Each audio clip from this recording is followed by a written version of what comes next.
You drive through the Vale of Aylesbury on a gray English afternoon, past hedgerows and gently rolling farmland. And then the road begins to climb. The hill rises suddenly, almost unnaturally, from the flat Buckinghamshire countryside.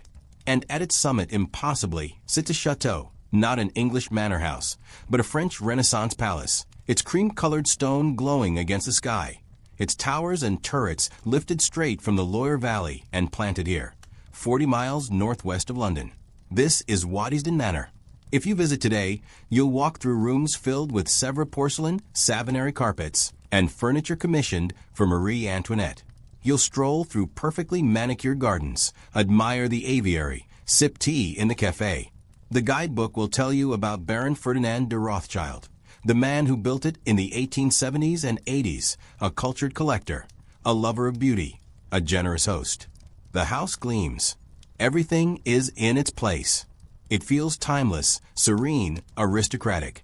But that feeling is a construction, because Waddesdon was never meant to be serene.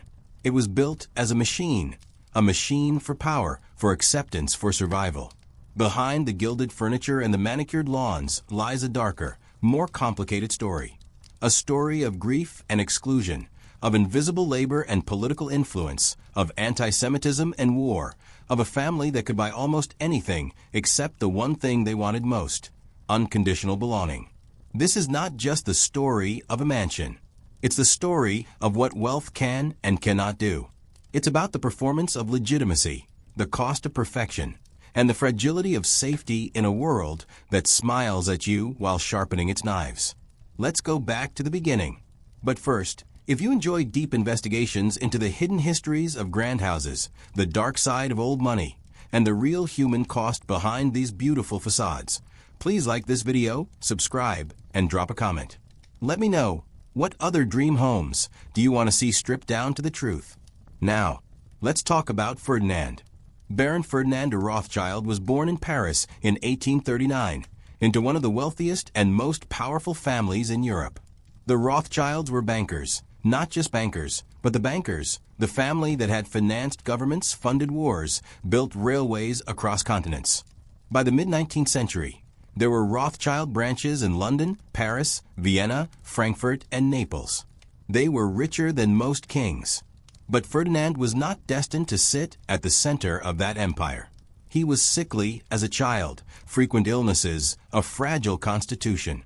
While his brothers and cousins were groomed to manage the core banking operations, Ferdinand was gently sidelined. He was educated, yes. Cultured, yes. But he would not be a power player in the family business. He was the spare, the one who could afford to be eccentric, artistic, a little removed. And then in 1866, everything collapsed. Ferdinand married his cousin, Evelina.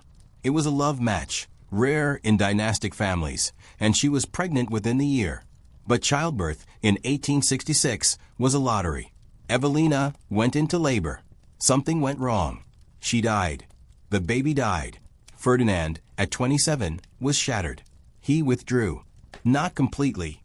He still moved through Rothschild social circles, still fulfilled family obligations. But something in him had broken. He stopped engaging deeply with the banking world. Instead, he turned inward, to objects, to art, to the past. He became a collector. Furniture, porcelain, manuscripts, jewelry. Beautiful things. Things that couldn't leave him. But collecting wasn't enough. He needed something bigger. Something that would prove, maybe to the world, maybe just to himself, that he still mattered. That he still belonged. And so, in the early 1870s, Ferdinand decided to build a house. Not just a house. A statement. He bought land in Buckinghamshire, at a place called Waddesdon. It wasn't an obvious choice. The land was agricultural, undistinguished. But there was a hill, a steep, awkward hill, and Ferdinand saw possibility in it. He could have built in the valley. Easier construction, better access, more practical in every way. But Ferdinand didn't want practical. He wanted visible. He wanted undeniable. He would build his château on top of that hill, and everyone for miles around would see it. He hired a French architect, Gabriel Hippolyte de Staël, and told him to design something spectacular, something that looked like it had been lifted from the Loire Valley and transported to England. De Staël obliged. The design was pure French Renaissance. Steep roofs, dormer windows, turrets, ornamental stonework. It would look nothing like the sober brick Georgian or Gothic revival estates of the English aristocracy. That was the point. Ferdinand wasn't trying to blend in. He was trying to prove that a Rothschild could do better, that wealth, taste, and culture could transcend bloodline and birth. But here's the thing about building on a hilltop. It's hard. Brutally hard. The hill had to be re-engineered. Thousands of tons of earth were moved. A railway line was built just to haul construction materials up the slope. Stone was imported from France. The best craftsmen in Europe were brought in. The project took over a decade and cost a fortune, even by Rothschild standards. And beneath it all, literally beneath the house, Ferdinand constructed something that visitors today rarely think about: a massive, hidden service basement. The basement stretched under the entire main structure, an underground factory of kitchens, sculleries, pantries, storage rooms, and corridors where servants moved unseen. It was a machine designed to produce the appearance of effortless elegance.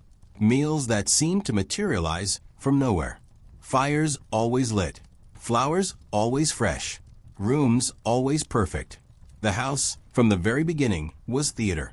And Ferdinand was its director, stage manager, and star. Waddesdon opened its doors in the 1880s, and almost immediately, it became one of the most sought-after invitations in England. Ferdinand hosted weekend parties, elaborate, luxurious, carefully curated gatherings that blended politics, finance, culture, and aristocracy. The guest lists read like a who's who of Victorian power: cabinet ministers, diplomats, members of parliament, European royalty, and, crucially, the Prince of Wales, the future King Edward VII. The prince loved Waddesdon. He came often, sometimes with his wife, sometimes without. He loved the food, the art, the shooting parties, the comfort. Ferdinand made sure everything was perfect for him. The prince's favorite rooms were always ready. His preferences were memorized. His whims anticipated. But these weekends weren't just about pleasure. They were work. Because while the guests were admiring the Sèvres porcelain and strolling through the gardens, Ferdinand and other members of the Rothschild family who attended were having quiet, private conversations. Conversations about railway investments, government loans, international finance, diplomatic back channels. The Rothschilds didn't need to shout. They didn't need to demand. They simply made themselves indispensable. They knew everyone. They had connections across Europe. They could move money faster and more discreetly than any government. And they did it all while serving you lunch on priceless china in a house that looked like a fairy tale. This was soft power at its most refined. Waddesdon was a node in a vast invisible network, a place where influence was exercised not through force or law, but through hospitality, taste, and access. The house wasn't just Ferdinand's refuge. It was a tool, a strategic asset, and it worked. Ferdinand became a trusted friend of the Prince of Wales, a respected figure in English society, a man whose invitations were valued. He was elected to Parliament. He sat on charitable boards. He donated generously to hospitals, schools, and museums. He performed the role of the perfect English gentleman, cultured, generous, public-spirited, and he performed it flawlessly. But here's the question that hangs over all of it. Did they actually accept him? Or did they just accept his money, his house, and his hospitality? Let's talk about the people who made Waddesdon work. Because Ferdinand didn't cook his own meals, arrange his own flowers, or clean his own rooms.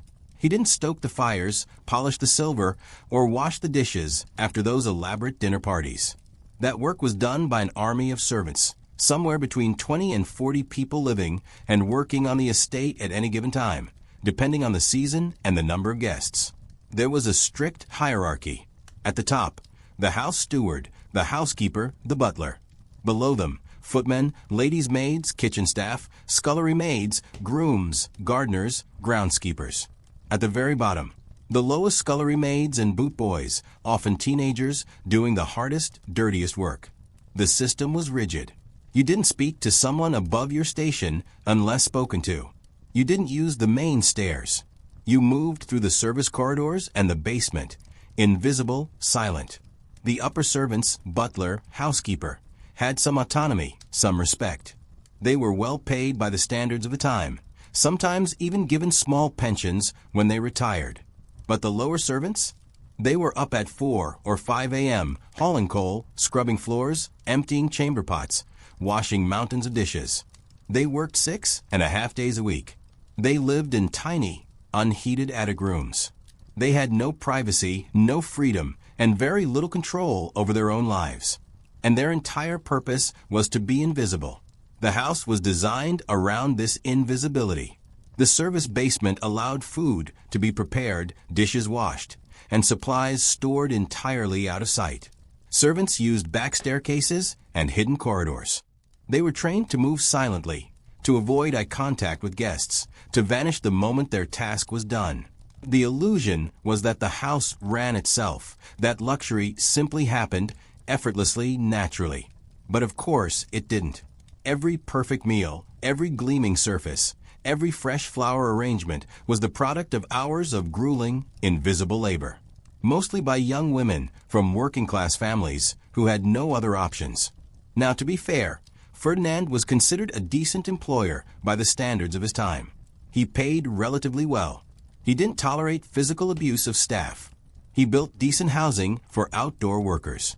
But he also held absolute power over these people's lives.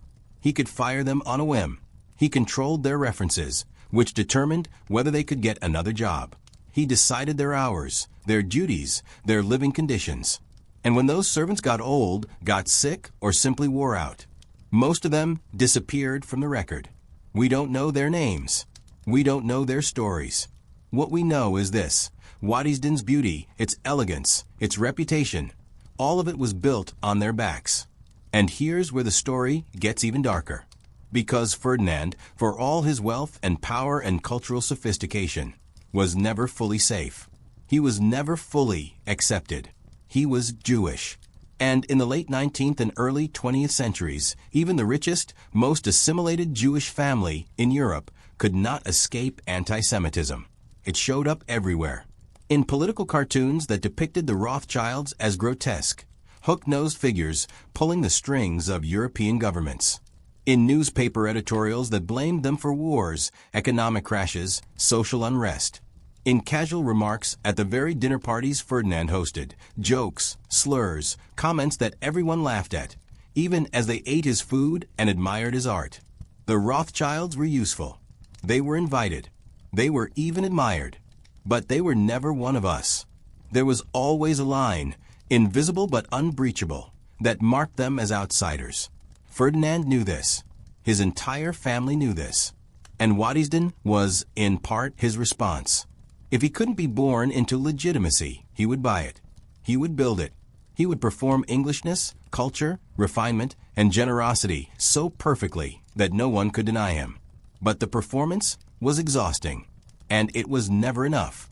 Because the people who smiled at him, who accepted his invitations, who borrowed his money, many of those same people whispered about him behind his back. They mocked his accent, his mannerisms, his origins. They used him when they needed him, and dismissed him when they didn't. And when the world started to collapse, all that wealth, all that taste, all that careful performance, none of it could protect him. Or his family. Let's be very clear about what Ferdinand was navigating. The Rothschilds were the most visible Jewish family in Europe, and that visibility made them a target. For centuries, European Christians had restricted Jews from owning land, joining guilds, or holding most public offices. Banking and moneylending were among the few professions open to them. So Jews entered finance, not because of some innate affinity for money, as anti-Semitic stereotypes claimed, but because they were forced into it by law. The Rothschilds became extraordinarily successful in that narrow channel. By the 19th century, they were financing governments, funding infrastructure, brokering international deals. They were indispensable, and they were hated for it. Anti-Semitic conspiracy theories portrayed them as shadowy puppet masters controlling Europe from behind the scenes. Political cartoons showed them as octopuses with tentacles wrapped around nations, or as sinister figures whispering into the ears of kings. The myths were absurd, but they were widely believed, sometimes even by people who did business with the family. This wasn't fringe ideology. It was mainstream. In France, the Dreyfus Affair, where a Jewish army officer was falsely convicted of treason in the 1890s, triggered a wave of violent anti-Semitism. In Germany and Austria, new political movements explicitly blamed Jews for economic inequality, social change, and national humiliation. In Russia, pogroms killed thousands. The Rothschilds were insulated by their wealth, mostly. They lived in grand houses, moved in elite circles, had powerful friends. But they were never safe. Not really. Ferdinand understood this in his bones. And so Waddesdon became a kind of fortress, not a military fortress, but a cultural one. He filled it with the best of European civilization: art, music, literature, craftsmanship. He opened it to the most powerful people in Britain. He demonstrated again and again that he was cultivated, generous, loyal, and useful. He was trying to prove that he belonged. But the very fact that he had to prove it, that he had to spend a fortune and decades of effort constructing this performance, revealed the truth. He didn't belong. Not in the way that mattered. Because belonging for the English aristocracy wasn't about taste or wealth or even behavior. It was about blood, about lineage, about being born into the right family with the right ancestors in the right country. And Ferdinand, no matter what he did, would always be an outsider. Now, Ferdinand wasn't alone in this. His extended family, the vast Rothschild network across Europe, faced the same pressures, the same hatred, the same conditional acceptance. And their response was similar. Build bigger, live better, be more generous, more cultured, more indispensable than anyone else. The Rothschilds built spectacular houses across Europe. In Vienna, the Palais Rothschild. In Paris, mansions on the Rue Lafitte and elaborate estates in the countryside. In Frankfurt, the original family home, now expanded into a symbol of financial power. Each house was a statement, a defense, a plea. We are not what you say we are. We are civilized. We are loyal. We are part of this world. But the more they built, the more they were resented. Because their success, undeniable, visible, impossible to ignore, was living proof that the old social order was crumbling. Aristocrats were going broke. Ancient estates were being sold. Titles no longer guaranteed wealth or influence. And here were the Rothschilds, rising higher and higher, their houses grander than royal palaces, their art collections richer than national museums.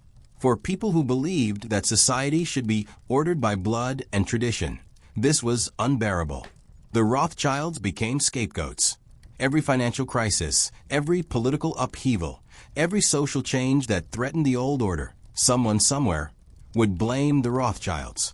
It didn't matter that the family had no unified political agenda, that different branches often had conflicting interests, that they were far from the all-controlling cabal of the conspiracy theories. The myth was more powerful than the truth. Ferdinand tried to navigate this by being perfect. He was unfailingly polite. He donated huge sums to charity, hospitals, schools, churches, museums. He supported local communities around Waddesdon. He was a member of Parliament, though he rarely spoke. His presence was symbolic. He collected art not just for himself, but with an eye toward eventually sharing it. He wanted Waddesdon to be a place of education and beauty, not just private luxury. He was trying to earn acceptance through generosity. But generosity, in a world built on prejudice, is never enough. Because the people who hated the Rothschilds didn't hate them for anything they did. They hated them for what they were. And no amount of art, culture, or charity could change that. Still, for a few decades, the system held. Ferdinand played his role. The Prince of Wales visited. The house parties continued. The banking network hummed along, moving money, financing railways, supporting governments. It looked stable. It looked permanent. But beneath the surface, the world was changing. Nationalism was rising. Old empires were fracturing. Political movements, some socialist, some fascist, were challenging the established order. And in all of this upheaval, the Rothschilds remained a convenient target. In Germany, a young agitator named Adolf Hitler was beginning to speak publicly, and one of his favorite themes was the Jewish conspiracy to control global finance. He name-checked the Rothschilds constantly. In France, right-wing newspapers blamed the family for economic instability. In Britain, even as Ferdinand hosted garden parties, there were whispers, doubts, suspicions. And then, in 1914, the world exploded. World War I shattered everything. The Rothschild family, which had always operated as a unified network across borders, suddenly found itself split along national lines. The London branch supported Britain. The Paris branch supported France. The Vienna branch was part of the Austro-Hungarian Empire, an enemy state. Cousins who had grown up together, who had spent summers in each other's houses, were now technically on opposite sides of a war. The banking network fractured. Business relationships collapsed. Communication became difficult, then impossible. And the human cost was staggering. Young men from Waddesdon staff, gardeners, grooms, footmen, enlisted or were conscripted. They went to the trenches in France and Flanders. Many of them never came back. Ferdinand, who had spent decades building his perfect world, watched it fall apart. He had created Waddesdon as a refuge, a place of beauty and safety, where he could control the environment and shape his own narrative. But he couldn't control the world outside, and the world outside was burning. Ferdinand himself died in 1898, before the worst of it. He didn't live to see the world wars. He didn't see the rise of fascism, the Holocaust, the final destruction of the world he tried so hard to be part of. But his house did. And what happened to Waddesdon in the 20th century tells us everything about the limits of wealth, the fragility of belonging, and the violence lurking beneath the surface of civilized society. When World War I broke out in August 1914, the Rothschild family's carefully constructed world began to collapse. For decades, they had operated as a single transnational entity, a banking network that transcended borders, a family that married cousins across nations to keep wealth and influence tightly bound. They had branch houses in London, Paris, Vienna, Frankfurt, and Naples. They spoke multiple languages. They moved freely across Europe. But in 1914, those borders suddenly mattered again. National identity, which the Rothschilds had tried to blur and transcend, became the only identity that counted. You were British or French or German or Austrian. You were on one side or the other. There was no middle ground. The London Rothschilds supported Britain. The Paris branch supported France. The Vienna branch, led by Ferdinand's relatives, was part of the Austro-Hungarian Empire, now an enemy state. Cousins stopped speaking. Business relationships froze. Letters were intercepted. Bank accounts were scrutinized for treason. The network that had been the family's greatest strength became a liability. And, at Waddesdon, the effects were immediate. The house party stopped. The politicians and diplomats and royals who had filled the rooms, they were gone, consumed by the war effort. The Prince of Wales, now King Edward VII, had died in 1910. His successor, George V, had other concerns. Staff disappeared. Young men from the estate enlisted or were conscripted. The gardeners, the grooms, the footmen. Many of them went to the trenches in France and Belgium. Some of them never came back. There's a war memorial in the village of Waddesdon. It lists the names of local men who died in World War I. Several of them worked on the estate. They were the invisible people who had kept the house running, the ones who hauled coal, tended the gardens, polished the silver. Now they were dead. The house that had been built to project power and permanence suddenly felt hollow. What had been the point of all that beauty, all that wealth, all that careful performance, if it couldn't protect anyone? Ferdinand had been dead for over a decade by then, but his successor, his sister Alice, kept Waddesdon running, though in a much diminished state. The house became quieter, simpler. The illusion of effortless elegance was harder to maintain when half the staff was gone. And across Europe, the Rothschild Empire was being gutted. In Austria, the Rothschild palaces in Vienna became targets of suspicion. The family's wealth was scrutinized. Their loyalty was questioned. Anti-Semitic politicians and newspapers openly called for their assets to be seized. In Germany, the post-war chaos and hyperinflation devastated the Frankfurt branch. The Rothschilds, who had once financed kings and emperors, were now just one more casualty of economic collapse. In Russia, the Bolshevik Revolution wiped out the family's investments overnight. Bank accounts were confiscated. Properties were seized. Associates were imprisoned or executed. The world the Rothschilds had helped build, a world of international finance, of free-moving capital, of aristocratic stability, was being torn apart. And in the wreckage, the anti-Semitism that had always been there, lurking beneath the surface, came roaring into the open. The 1920s and 30s saw the rise of fascism across Europe. In Italy, Mussolini blamed Jewish financiers for economic instability. In Germany, Hitler's Nazi Party made anti-Semitism a core part of its ideology. And the Rothschilds, still the most famous Jewish family in Europe, were a favorite target. Nazi propaganda portrayed them as the secret rulers of the world, the hidden hand behind every war and economic crisis. It was the same old conspiracy theories, but now backed by state power. Hitler gave speeches in which he name-dropped the Rothschilds, warning Germans that Jewish bankers were plotting to destroy the nation. Joseph Goebbels, the Nazi propaganda minister, commissioned films and posters that used the Rothschild name as shorthand for Jewish greed and treachery. And this wasn't just rhetoric. In 1938, after Nazi Germany annexed Austria, the Rothschild Palace in Vienna was seized. The family's art collection, one of the greatest private collections in Europe, was looted. Some pieces went to Hitler's personal collection. Others were sold or destroyed. Baron Louis de Rothschild, head of the Vienna branch, was arrested by the Gestapo. He was held for over a year, essentially as a hostage, while the Nazis extorted his family for ransom. Eventually, they paid millions of dollars, plus the surrender of industrial assets, and Louis was allowed to flee to the United States. In Paris, the Rothschild estates were occupied by Nazi officers. Hermann Göring personally looted the family's art collections, taking hundreds of paintings and sculptures for his private collection. The Rothschilds, for all their wealth and influence, could not protect themselves. Because wealth, in the end, is just paper, just numbers in a ledger. When the state decides you're an enemy, when the mob turns on you, when the tanks roll down your street, money doesn't save you. Back in England, Waddesdon survived, but barely. During World War II, the house was commandeered for the war effort. The grounds were used for military training.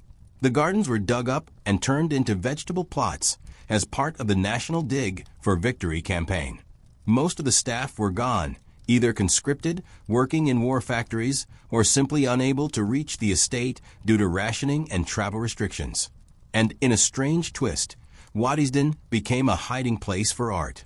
The National Gallery in London, fearing German bombing, evacuated its most valuable paintings and stored them in the basements and underground tunnels at Waddesdon.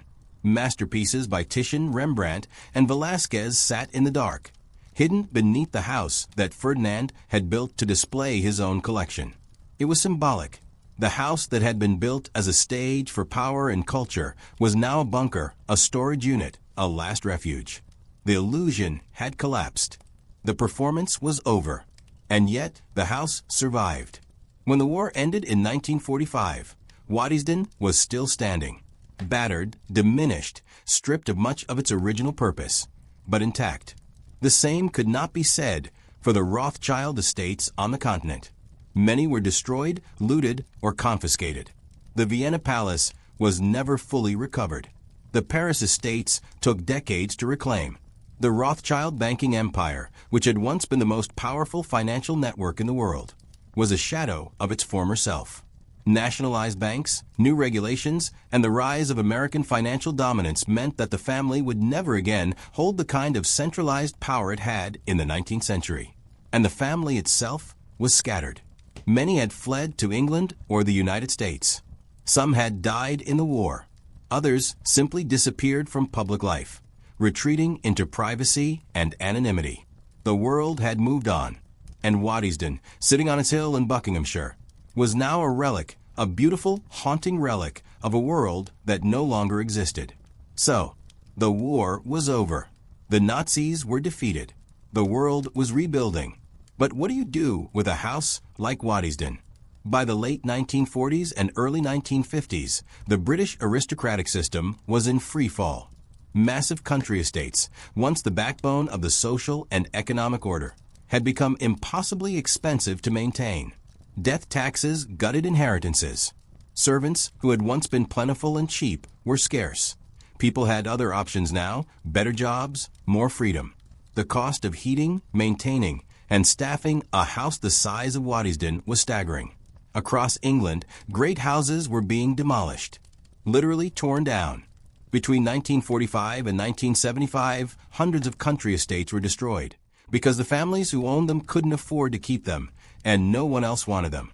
Waddesdon could easily have met the same fate, but it didn't, because the Rothschilds made a different choice. After the war, Waddesdon passed to James de Rothschild, a descendant of the French branch of the family.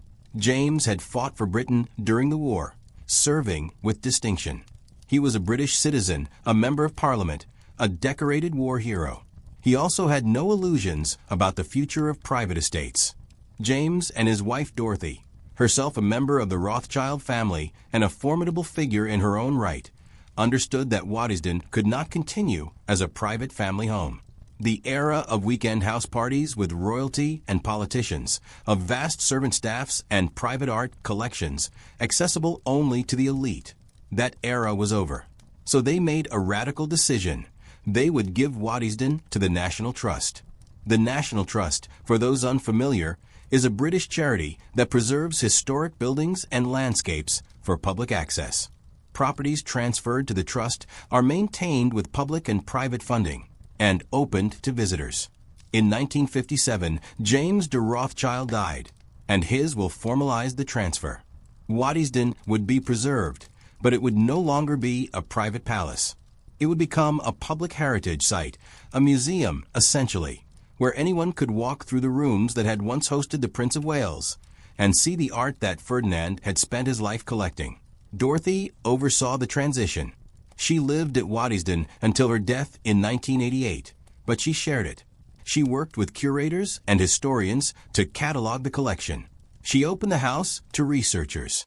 She made sure that the story of Waddesdon, Ferdinand's story, would be preserved. But here's the question, which story? Because for decades, the story of Waddesdon was simple, polished, and incomplete. The official narrative went something like this. Baron Ferdinand de Rothschild was a cultured gentleman and a passionate collector. He built Waddesdon Manor as a home for his magnificent collection of French furniture, porcelain, and art. He entertained royalty and politicians. He was generous to his community. He left behind a treasure house of European culture. It's not a lie. All of that is true, but it's not the whole truth. That version of the story leaves out the grief that drove Ferdinand to build the house in the first place. It glosses over the anti-Semitism he faced, the conditional acceptance, the exhausting performance of belonging. It erases the servants whose labor made the house function. It ignores the political and financial power that was exercised behind the scenes. It turns Waddesdon into a fairy tale, a beautiful house built by a kind man who loved beauty. And for a long time, that's the story visitors were told. But starting in the late 20th century, something began to change. Curators and historians started digging into the archives. Waddesdon had kept meticulous records, because that's what great houses did. There were account books, wage ledgers, inventories, letters, diaries. Boxes and boxes of documents, stored in the basement and attics, largely untouched for decades. And when researchers started going through those boxes, they found a much darker, more complicated story. They found the names of the servants, how much they were paid, how old they were, where they came from, how long they stayed. They found evidence of the rigid hierarchy, the grueling hours, the invisibility. They found letters between Ferdinand and his family, Letters that revealed his deep anxiety about anti-Semitism, his constant worry that he would never truly be accepted, his exhausting efforts to prove his loyalty and his worth. They found financial records that showed exactly how much political influence the house generated, how many government ministers stayed there, how many deals were brokered in the drawing rooms and gardens. They found evidence of the fractures during World War I, the trauma of World War II, the slow, painful decline of the Rothschild Empire. In short, they found the truth.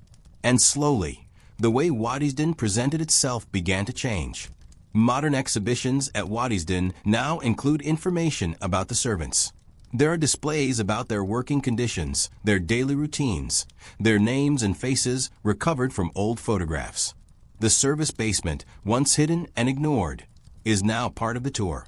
There are panels explaining the anti-Semitism the Rothschilds faced, the political cartoons, the conspiracy theories, the violence. Ferdinand is no longer portrayed as a simple aesthete. He's shown as a man navigating a hostile world, using wealth and culture as both shield and strategy. The house parties are contextualized, not just glamorous social events, but nodes of political power where real decisions were made. The curators are, in effect, rewriting the story of Waddesdon, peeling back the polished surface and exposing the machinery underneath. And this matters, because Waddesdon isn't just a museum. It's a mirror. Here's the thing. The image of Waddesdon, the look of it, the style, the aesthetic, has become the global visual shorthand for old money. Think about how grand houses are portrayed in film and television. Think about Downton Abbey. Think about every period drama, every historical epic, every fantasy of aristocratic life. That look, the perfectly manicured gardens, the gilded interiors, the art-filled rooms, the sense of timeless elegance, is based on places like Waddesdon. But it's a performance. It was always a performance. Ferdinand didn't inherit this world. He built it. He bought the land, imported the architect, hired the craftsman, collected the art, staged the parties.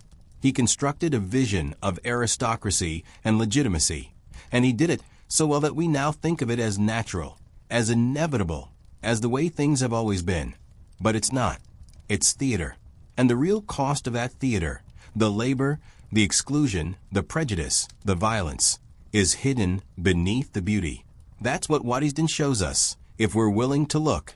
It shows us that wealth does not equal safety. That performance does not equal acceptance. That beauty often sits on top of exploitation and fear. And it asks us a question. What are we still performing? What are we still hiding?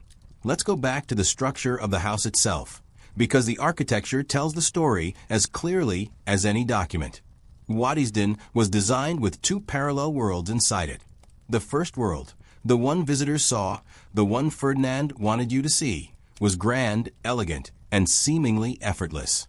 High ceilings, silk-covered walls, parquet floor, chandeliers, drawing rooms filled with gilt furniture and priceless porcelain, long windows overlooking perfectly landscaped gardens. Everything gleamed. Everything was in its place. It looked as if beauty simply existed here, naturally, without effort. But there was a second world, hidden beneath and behind the first, the service basement. It stretched under the entire main structure of the house, a warren of low-ceilinged, whitewashed corridors, storage rooms, kitchens, sculleries, pantries, wine cellars, and lamp rooms. This was where the real work happened. This was where the illusion was manufactured. The two worlds were connected by hidden staircases and back corridors. Servants moved between them constantly, but they were designed never to be seen by guests. The system was ingenious in its cruelty. You could move through the grand rooms of Waddesdon and never encounter a single servant, never see a single sign of labor. Fires were always lit, but you never saw who lit them. Meals appeared on the table, but you never saw who cooked them or who carried them up from the basement kitchens. Dirty dishes vanished, but you never saw who washed them or where. The house was a machine. The servants were the gears, and Ferdinand was the engineer. Let's talk about what life was like for those servants. First, the hierarchy. At the top were the senior servants, the house steward or butler, the housekeeper, and the cook. These were skilled, experienced professionals, often in their 40s or 50s. They had authority over the rest of the staff. They were well paid by the standards of the time, and sometimes even given pensions when they retired. They ate better food, had better rooms, and were addressed with a certain level of respect. Below them were the middle-tier servants, footmen, ladies' maids, parlor maids, and the senior kitchen staff. These were younger, usually in their 20s and 30s. They had some skills, waiting at table, dressing hair, preparing complicated dishes, but they were still firmly under the control of the senior servants. They worked long hours, but they had some limited freedoms and occasionally a half-day off per week. At the bottom were the lowest servants, scullery maids, kitchen maids, hall boys, boot boys, and junior housemaids. These were often teenagers, sometimes as young as 13 or 14. They did the hardest, dirtiest work: scrubbing pots, hauling coal, emptying chamber pots, blacking grates, polishing boots. They were paid almost nothing, sometimes just room, board, and a few pounds a year. They had no privacy, no time off, and no real hope of advancement unless they were exceptionally skilled or exceptionally lucky. This was their life. Up at 4 or 5 a.m., depending on the season. Light the fires in the main rooms before the family or guests woke up. Prepare breakfast. Serve breakfast. Clear breakfast. Clean the rooms. Prepare lunch. Serve lunch. Clear lunch. Prepare tea. Serve tea. Clear tea. Prepare dinner. Serve dinner. Clear dinner. Wash the dishes, mountains of dishes. Scrub the pots. Put everything away. Finally collapse into bed at 10 or 11 p.m., sometimes later. 6.5 days a week. 52 weeks a year. If you got sick, you worked anyway, unless you were so ill you literally couldn't stand. If you made a mistake, you were reprimanded, fined, or fired. If you were injured, you dealt with it on your own time. And through it all, you were invisible. You didn't speak unless spoken to. You didn't make eye contact with guests. If a guest walked into a room while you were cleaning, you stopped what you were doing and left. You used the back stairs, the service corridors, the hidden doors. You moved silently. You erased yourself. Because the entire point of your existence, from the house's perspective, was to make the lives of the people upstairs appear effortless. Now, Ferdinand was considered a relatively good employer. He paid better wages than many estates. He didn't tolerate physical abuse of servants. Some employers did. He built decent cottages for the outdoor staff. He occasionally gave bonuses at Christmas. And compared to factories, compared to coal mines, compared to the sweated labor of urban slums, working at Waddesdon was probably better, safer, more stable. But let's be very clear. Better than a coal mine is not the same as good. Because the fundamental relationship was still one of absolute power. Ferdinand owned your labor. He controlled your time, your body, your future. He decided when you woke up, when you ate, when you slept. He controlled your references, which meant he controlled whether you could get another job. He could fire you for any reason, or no reason at all. And if you were young, female, and at the bottom of the hierarchy, you were extraordinarily vulnerable. Sexual harassment and abuse were common in aristocratic households. Young maids were often targeted by male employers, by their sons, by guests. If you got pregnant, you were fired. No questions asked, no support provided. The man faced no consequences. You were ruined. We don't know if this happened at Waddesdon specifically. The records don't tell us. But it happened everywhere, in houses just like this one, and there's no reason to think Waddesdon was magically exempt. The system was built to protect the powerful and erase the powerless. And here's the thing that really haunts me about all this. We know so little about these people. We know their wages because Ferdinand kept account books. We know their names, some of them, from employment records. We have a few photographs, stiff and formal, of senior servants standing in a line.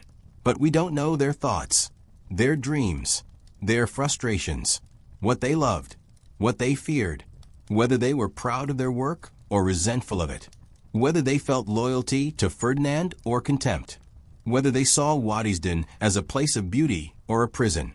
Their voices have been erased, And that erasure was deliberate. It was part of the design. Because if you see the servants, if you hear their voices, if you think about their lives, the illusion collapses. You can't maintain the fantasy of effortless elegance if you're thinking about the 14-year-old girl scrubbing pots in the basement at 5 a.m. So they were hidden, written out of the story. But they were there. They were always there. Every beautiful room, every perfect dinner party, every moment of serene luxury at Waddesdon. It was built on their backs. And when we look at Waddesdon today, when we admire the gilt furniture and the porcelain and the manicured gardens, we need to remember that. We need to see both worlds. The world above, with its beauty and culture and refinement, and the world below, with its labor and exhaustion and invisibility. Because the house was never just Ferdinand's creation. It was a collective project, produced by dozens of people whose names we'll never fully know. And their story matters just as much as his. Here's the central lie that Waddesdon embodies. If you are rich enough, cultured enough, generous enough, you will be safe. You will belong. You will be protected. Ferdinand believed this, or at least he acted as if he believed it. He spent decades and a fortune building Waddesdon, collecting art, hosting parties, performing the role of the perfect English gentleman. He tried to buy his way into acceptance. He tried to prove, through sheer accumulation of beauty and refinement, that he deserved to be there. And for a while it seemed to work. He was invited to the best houses. He sat in Parliament. The future king visited his home. He was respected, admired, even liked. But the acceptance was always conditional. It was always fragile. And when the world turned violent, when nationalism and fascism rose, when scapegoats were needed, when old hatreds came roaring back, all that wealth, all that culture, all that careful performance meant nothing. Because the people who smiled at Ferdinand, who ate his food and admired his art and borrowed his money, many of those same people also believed or tolerated or quietly agreed with the idea that Jews were fundamentally different, fundamentally other. Anti-Semitism in Britain was not as violent as it was in continental Europe, but it was there. It was everywhere. Jews were excluded from certain clubs, certain neighborhoods, certain professions. They were mocked in newspapers and cartoons. They were seen as clever, ambitious, untrustworthy, useful, but never truly one of us. The Rothschilds were the most visible Jewish family in the world, and that visibility made them a target. Political cartoons across Europe depicted them as grotesque, hook-nosed figures clutching bags of gold, their tentacles wrapped around governments and banks. These weren't fringe publications. These were mainstream newspapers, read by millions. The myth of the Rothschild conspiracy, the idea that the family secretly controlled the world's finances, that they pulled the strings behind every war and revolution, was ubiquitous. It was repeated so often that even people who liked the Rothschilds personally half believed it. And the myth was dangerous. Because when you convince people that a particular group is secretly controlling everything, that they are the hidden hand behind every problem, you make violence against that group seem like self-defense. Ferdinand knew this. His whole family knew this. And Waddesdon was, in part, a response to that knowledge. If they couldn't change the prejudice, they would try to rise above it. They would become indispensable. They would demonstrate again and again that they were civilized, loyal, generous, and useful. They would prove that the conspiracy theories were lies. But here's the thing about prejudice. It doesn't care about facts. You can't logic your way out of bigotry. You can't prove your worth to people who have already decided that you are lesser. Because prejudice isn't a mistake. It's a tool. It's a way for people to justify inequality, to protect their own status, to deflect blame for social and economic problems. And when things go wrong, when there's war or economic collapse or social upheaval, people look for someone to blame. And if there's already a group that's been marked as other, as suspicious, as different, that group becomes the scapegoat. That's what happened to the Rothschilds. That's what happened to Jews across Europe. And no amount of wealth or culture could protect them. Let's be very specific about what happened. In the 1930s, as the Nazis consolidated power in Germany, the Rothschild name became a centerpiece of their propaganda. Hitler gave speeches in which he warned that Jewish bankers, and he named the Rothschilds explicitly, were plotting to destroy Germany. Joseph Goebbels commissioned films like The Rothschilds 1940, which portrayed the family as sinister manipulators who had financed wars for profit.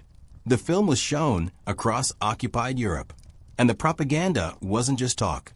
In 1938, after the annexation of Austria, the Nazis seized the Rothschild Palace in Vienna.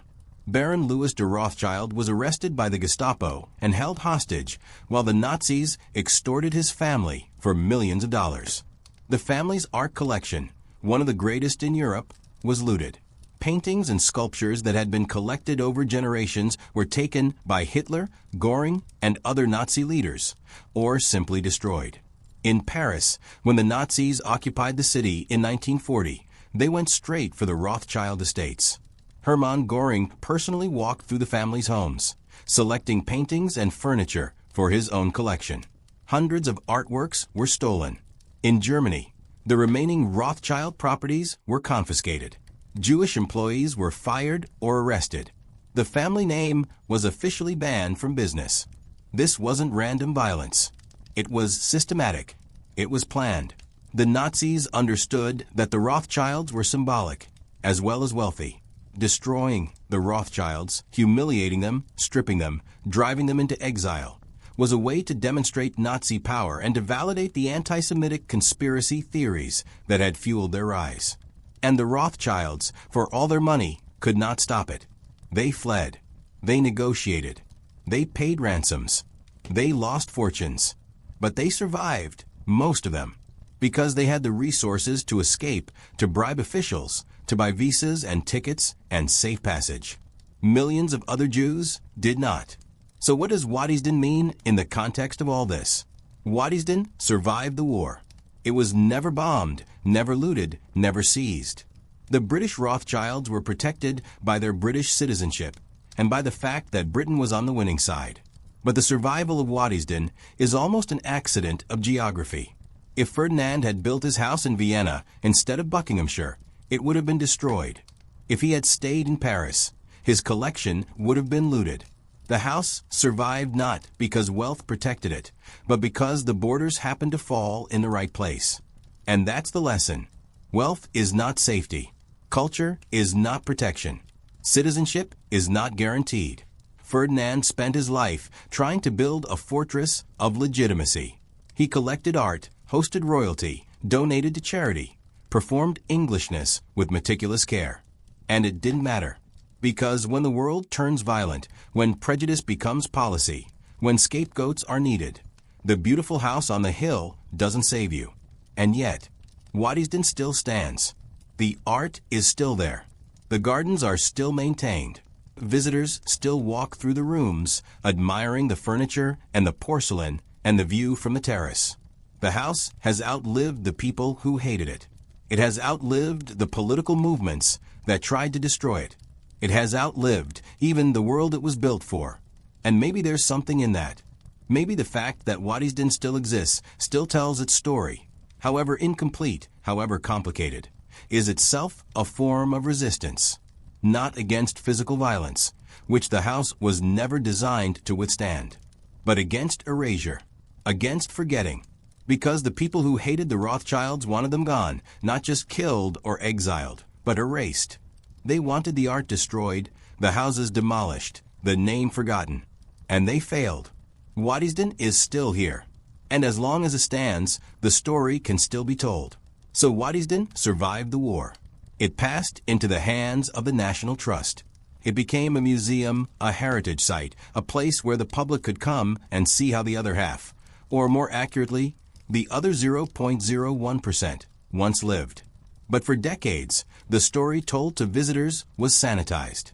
It was the same story that had been told during Ferdinand's lifetime, a tale of culture, taste, and refinement. Ferdinand was presented as a generous patron of the arts, a gracious host, a man who loved beauty and wanted to share it with the world. It wasn't exactly a lie, but it wasn't the whole truth.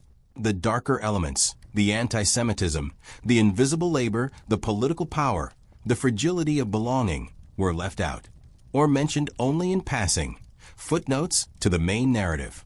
Waddesdon was presented as a fantasy, a dream of aristocratic elegance frozen in time. And for a long time, that's what people wanted. They wanted the escape. They wanted the beauty without the complications. But starting in the late 20th century, something shifted. Historians and curators began to dig into the archives. Waddesdon had kept extraordinary records. Because that's what great houses did. They documented everything. Account books tracked every purchase, every expense. Wage ledgers listed every servant's name, position, and salary. Inventories cataloged every piece of furniture, every painting, every teacup. Letters and diaries recorded family thoughts, anxieties, plans. For over a century, all of this material had been stored in the house. Some of it in the basement, some in the attics, some in locked cabinets. Much of it had never been systematically studied. But starting in the 1980s and accelerating in the 1990s and 2000s, curators and researchers began going through these boxes. And they found stories. They found the names and faces of the servants, photographs of the staff, lined up in the courtyard in their uniforms. Records showing that a scullery maid named Mary earned £12 a year, while the butler earned £80. Lists of duties, rules, punishments. Evidence of the rigid hierarchy, the grueling hours, the absolute power the family held over these people's lives. They found letters between Ferdinand and his family members across Europe, letters that revealed his deep anxiety about anti-Semitism. He wrote about the political cartoons. He wrote about the slurs he overheard. He wrote about his fear that no matter what he did, he would never truly belong. They found financial records that documented the house's role as a political hub. Lists of guests, cabinet ministers, diplomats, financiers, and notes about what was discussed. Evidence that the house parties were not just social events, but carefully orchestrated exercises in soft power. They found records of the wars, lists of staff members who enlisted or were conscripted, the names of those who died, letters describing the fear and grief as the Rothschild network fractured across national lines. They found evidence of the looting and persecution during World War II, correspondence with family members in Vienna and Paris, describing the Nazi seizures of art and property, legal documents attempting to reclaim stolen works after the war. In short, they found the truth. And slowly, Waddesdon began to change the way it presented itself. Modern exhibitions at Waddesdon now include dedicated sections on the servants. The service basement, once hidden and off-limits, is now part of the guided tour. Visitors can see the kitchens, the sculleries, the narrow corridors, the tiny servant bedrooms. They can read about the daily routines, the wages, the rules. They can see photographs of the people who lived and worked there. There are panels explaining the anti-Semitism the Rothschilds faced, reproductions of the political cartoons, excerpts from Hitler's speeches, documentation of the looting and persecution. The story is no longer sanitized. The prejudice, the fear, the violence, it's all there. The house parties are contextualized. Visitors are told about the political deals brokered over dinner, the loans negotiated over cigars and brandy, the soft power exercised through hospitality and access. The house is no longer just a pretty backdrop. It's shown as a tool, a strategic asset. Ferdinand himself is portrayed more honestly, not as a simple aesthete, but as a complex, wounded man navigating a hostile world. His grief, his outsider status, his exhausting performance of belonging, it's all part of the narrative now. This is a profound shift, because for most of the 20th century, heritage sites like Waddesdon presented aristocratic life as something natural, inevitable, almost magical. The labor was hidden. The power structures were softened. The prejudice and violence were ignored. Visitors were invited to fantasize, to imagine themselves living that life, to escape into a world of beauty and elegance. But that fantasy was a lie. And the curators at Waddesdon have made the deliberate choice to tell the truth instead. This matters for several reasons. First, it's an act of justice, however small, for the people who were erased from the original story. The servants, whose labor made everything possible, finally have their names recorded, their faces displayed, their contributions acknowledged. They are no longer invisible. Second, it complicates the easy narratives about wealth and power. Visitors can no longer walk through Waddesdon and simply admire the beauty. They have to reckon with the cost. They have to think about who paid for all this, and how, and why. Third, it contextualizes the anti-Semitism. By documenting the prejudice the Rothschilds faced, by showing the political cartoons and the Nazi propaganda and the violence, Waddesdon forces visitors to confront the reality that wealth and culture did not protect this family. The house becomes not just a symbol of power, but a symbol of vulnerability. And fourth, maybe most importantly, it changes the way we think about history. Because history is not a fixed thing. It's not a simple story with heroes and villains and clear morals. It's messy, complicated, full of contradictions. People like Ferdinand were not purely victims or purely oppressors. They were both. They exercised enormous power over the servants who worked for them, while simultaneously being targets of prejudice and violence themselves. They lived in luxury while navigating real fear. They built beautiful things on top of exploitation.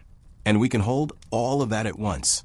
We can acknowledge the beauty and the harm, the achievement and the cost. That's what the modern Waddesdon tries to do. It doesn't offer easy answers. It doesn't say, this is good or this is bad. It says, this is complicated. Look at all of it. Think about all of it. Decide for yourself what it means. And that's a much more honest, much more valuable kind of history. But here's the uncomfortable question. How many other heritage sites are still telling the sanitized version? How many country houses, palaces, and museums are still presenting aristocratic life as a beautiful dream, while hiding the labor, the prejudice, the violence? How many stories are still being erased? Waddesdon is doing the work, but it's the exception, not the rule. And that needs to change. Here's something you might not have consciously noticed, but once I point it out, you'll see it everywhere. The look of Waddesdon, the visual language of the house, the aesthetic of old money that it represents, has become the global template for how we imagine aristocratic life. Think about period dramas. Think about Downton Abbey. Think about every film or television show set in a grand English country house. Think about luxury brands, high-end hotels, even certain styles of interior design marketed to the wealthy. They all draw, consciously or unconsciously, from the same visual vocabulary. Gilded furniture, silk wallpaper, elaborate chandeliers, formal gardens, art-filled rooms, perfectly manicured lawns, grand staircases, servants in uniform moving silently through the background. This is the aesthetic of Waddesdon, and it's not natural. It's not inevitable. It's not even, strictly speaking, English. It's a construction, a performance, a fantasy that Ferdinand imported from France, mixed with elements of British aristocratic life, and staged so convincingly that it became the model. Let's unpack this. Ferdinand built Waddesdon in the style of a French Renaissance château because he wanted to signal culture, sophistication, and continental taste. He wasn't trying to imitate the English aristocracy. He was trying to outdo them. He filled the house with French furniture, French porcelain, French art. He hired French chefs. He designed French-style gardens. He created a vision of aristocratic life that was more refined, more elegant, more perfect than what the old English families had. And it worked. Waddesdon became famous not just for its wealth, but for its taste. It set a standard. Other families, both old aristocracy and new money, started imitating it. The Rothschild aesthetic spread. And then, in the 20th century, that aesthetic was frozen in time and mass reproduced. Photography, film, and television took the look of houses like Waddesdon and turned it into the universal shorthand for old money. Producers designing a period drama don't have to think very hard about what a rich person's house should look like. They just copy Waddesdon, or houses like it. Luxury brands do the same thing. High-end fashion campaigns are shot in rooms that look like Waddesdon. Expensive hotels decorate their lobbies with gilded furniture and chandeliers to evoke the same feeling. The aesthetic has been commodified, packaged, and sold as a symbol of timeless elegance and inherited wealth. But here's the irony. The aesthetic itself is new money.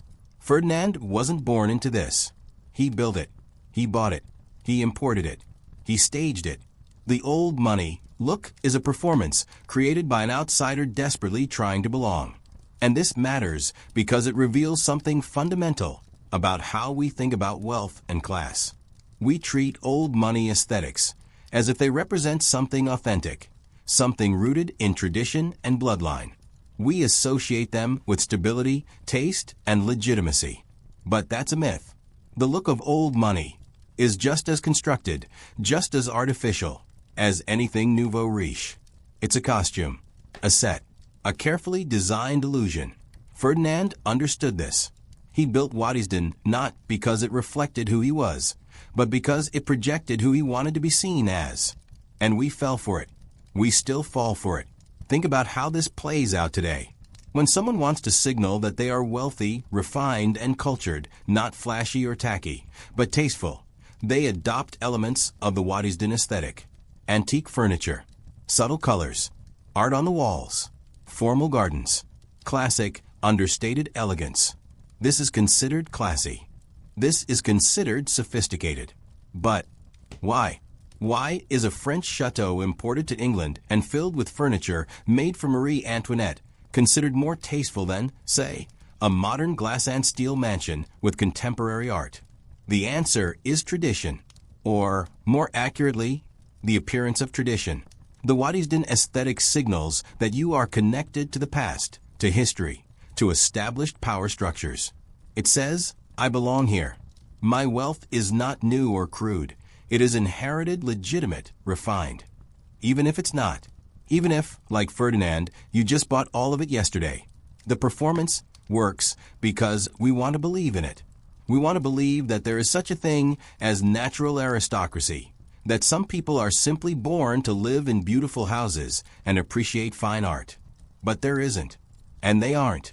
Aristocracy is a system. Wealth is a structure. And aesthetics are just tools used to justify and maintain that structure. This is why the truth about Waddesdon, the truth about the servants, the anti-Semitism, the political power, the fragility is so important. Because once you see behind the illusion, you can't unsee it. You can't watch Downton Abbey the same way once you understand that the elegant life upstairs was entirely dependent on the invisible labor downstairs. You can't admire a grand country house the same way once you know that it was built on rents extracted from tenant farmers or profits from colonial exploitation, or the labor of servants paid starvation wages. You can't buy into the fantasy of old money elegance once you understand that it's a performance designed to obscure power and exploitation. Waddesdon, by opening its archives and telling the full story, has pulled back the curtain. And in doing so, it's given us a tool for seeing through the illusion everywhere else. But here's the uncomfortable truth. Most people don't want to see through the illusion. They want the fantasy. They want to believe in the beauty, the elegance, the timelessness. They want to escape into a world where wealth equals taste, where power is deserved, where everything is beautiful and nothing hurts. And that's why the sanitized version of Waddesdon and places like it persisted for so long. Because the truth is harder. The truth is messier. The truth asks uncomfortable questions about who benefits, who suffers, and what we're willing to ignore in order to maintain our fantasies. But the truth is also more important. Because as long as we keep believing in the fantasy, we keep reproducing the systems that created it. We keep excusing inequality because we think it's tied to taste or culture or tradition. We keep valorizing old money while demonizing new money, as if the source of the wealth makes any moral difference. We keep hiding the labor, the exploitation, the violence, because acknowledging it would ruin the aesthetic. And the aesthetic, we tell ourselves, is worth preserving. But what if it's not? What if the aesthetic is not just harmless decoration, but active propaganda for a deeply unjust system? What if the beauty of places like Waddesdon is not separate from the harm, but built on it, dependent on it, designed to obscure it? What if we stopped performing reverence for old money aesthetics and started asking, who paid for this and what did it cost? That's the question Waddesdon, in its modern incarnation, is starting to ask.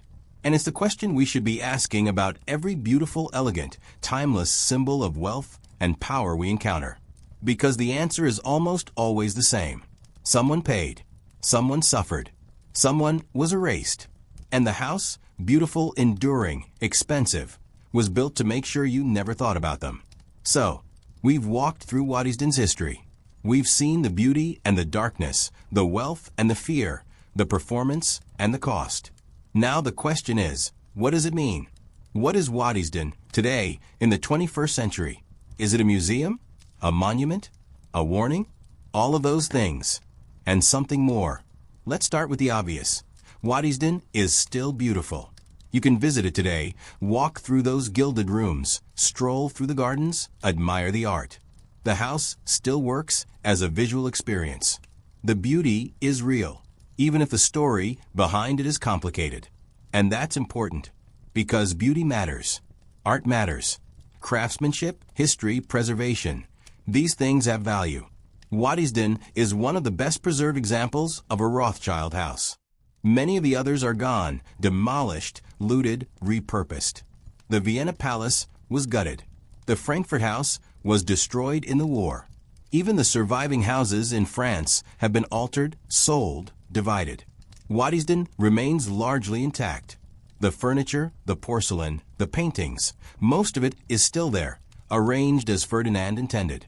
So in one sense, Waddesdon is a museum, a place where you can see in extraordinary detail how a particular kind of wealth and power looked in the late 19th century. But it's not just a museum, because Waddesdon also functions as a mirror. It reflects back at us our own attitudes about wealth, power, and class.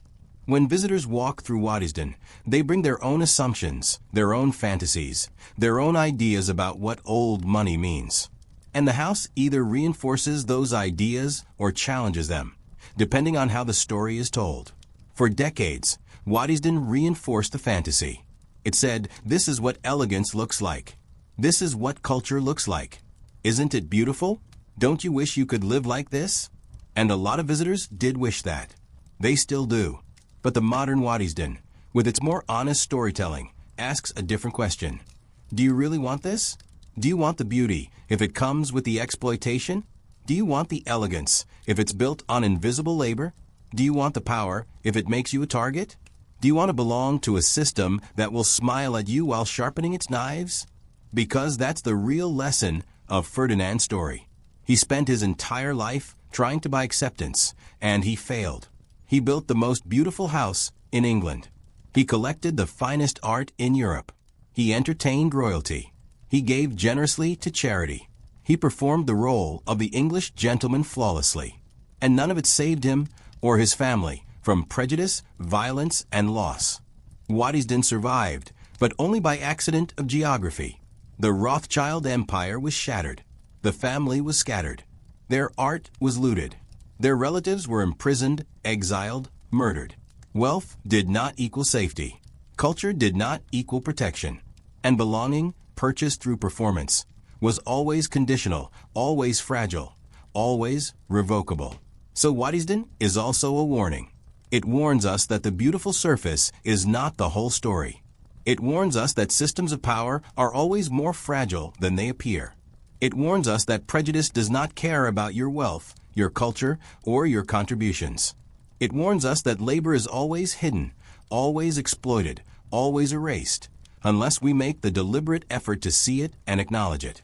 It warns us that the aesthetics of old money, the look of timeless elegance and inherited legitimacy, are a performance designed to justify and obscure inequality. And it warns us that if we keep believing in the fantasy, we keep reproducing the harm. But here's the thing, Waddesdon also offers something like hope. Not easy hope, not comforting hope, but the hope that comes from telling the truth. Because the fact that Waddesdon is now telling the full story, the servants, the anti-Semitism, the political power, the fragility, means that change is possible. It means that we don't have to keep repeating the sanitized version of history. It means that we can acknowledge the beauty and the harm, the achievement and the cost. It means that we can look at systems of wealth and power, even systems that produce beautiful things, and ask, Who paid for this? Who benefits? Who suffers? And those questions, uncomfortable, messy, complicated, are the beginning of accountability. So what is Waddesdon in the end? It's a house, a museum, a work of art, a political tool, a refuge, a fortress, a stage, a machine, a symbol, a warning, a mirror. It's all of those things, depending on how you look at it. But most of all, it's a story. A story about a man who tried to build safety and belonging out of beauty and wealth, and learned that neither was enough. A story about the people who made that beauty possible, and were erased from the narrative. A story about a family that could buy almost anything except the one thing they wanted most: unconditional acceptance. A story about the performance of legitimacy and the violence that waits beneath the surface. A story about how aesthetics are used to justify power, and how truth can disrupt that justification. And the story is not over, because Waddesdon is still here, still open, still evolving. New research continues to emerge from the archives. New exhibitions reframe the narrative. New generations of visitors walk through the rooms and ask new questions. The house is not a static monument to the past. It's a living site of historical negotiation where we collectively decide what we want to remember, what we want to learn, and what we want to change. And that's powerful, because history is not just about the past. It's about the present and the future. The way we tell the story of Waddesdon, what we emphasize, what we hide, what we question, shapes how we think about wealth, power, labor, and belonging today. If we tell the sanitized story, we reinforce the fantasy. We perpetuate the myth that wealth equals legitimacy, that beauty justifies inequality, that some people simply deserve to live in palaces while others scrub the floors. But if we tell the full story, the complicated, messy, uncomfortable story, we create space for accountability, for justice, for change. So here's my challenge to you. The next time you see a grand house, a luxury brand, a period drama, a symbol of old money elegance, ask the questions. Who built this? Who paid for it? Whose labor is hidden? What is this aesthetic trying to make me believe? And what would change if I stopped believing it? Because Waddesdon is everywhere. The performance is everywhere. The illusion is everywhere. And the truth, the hard, messy, necessary truth, is waiting to be seen. If you're willing to look,